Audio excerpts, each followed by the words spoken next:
This is Darren Henderson with OnRPG, ending our Day 2 coverage of E3, and we're here with Ryan, lead champion designer of Riot Games. Ryan, I hear we have 3 champions to discuss today. Can you tell us what's going on? Yeah, I'm actually, and I'm going to tell you about them, but I'm actually going to show you guys kind of some of the concept art. It's a work in progress right now, but we brought some stuff to show you, so we'll go through those champions and give a little kind of heads up about them. Our very next champion, and the one I want to talk about first, is Yorick the Gravedigger. We've been thinking a lot about like how can we make new champions have a marquee kind of mechanical ability that sets them apart and differentiates them.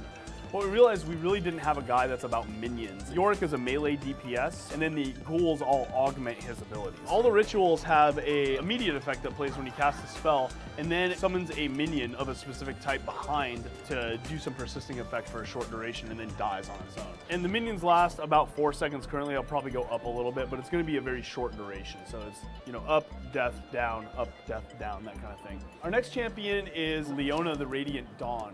Leona is our answer to our fan outcry for a female tank. Out of the 70 and change champions in our game, we don't have a single champion that uses a sword and a shield. So we figured, let's probably do that. That's a good idea. She's a very strong, kind of in-your-face tank, initiates, does CC, first in, last out kind of tank. She basically puts down a long-range area of effect, and the sun breaks through and opens up and shines down in that area for a short period of time, slowing people. After that short delay, a big solar flare comes down and crashes and damages and stuns all enemies in that area. I like to liken it to an ion cannon, essentially, which is like kaboom, big nuclear orbital strike. The sun can do that, so we figured why not, right? Finally, our last champion we're going to present is Skarner, the Crystalline Scorpion. We started with a scorpion because, let's be fair, scorpions are essentially weaponized animals in the real world. If you made the scorpion the size of a cow, it would be the scariest monster you ever thought of, right? So we figured that was a good baseline. The real challenge with that was making it feel like it had a personality and a character to it.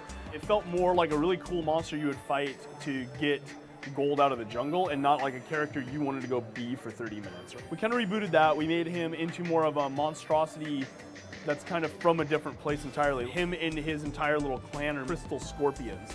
The mane around the neck actually represents kind of his position where he's a leader. So he's actually intelligent, tactical, but still predatory. What we're trying to do is have his tail actually be able to impale an enemy champion. We're imagining that moment where Skarner pops out of a bush and grabs a guy with that tail and then drags him back into the bush. Traditional monster movie moment, which I think feels really cool and gives him a really unique kind of ability he can bring to a team. League of Legends.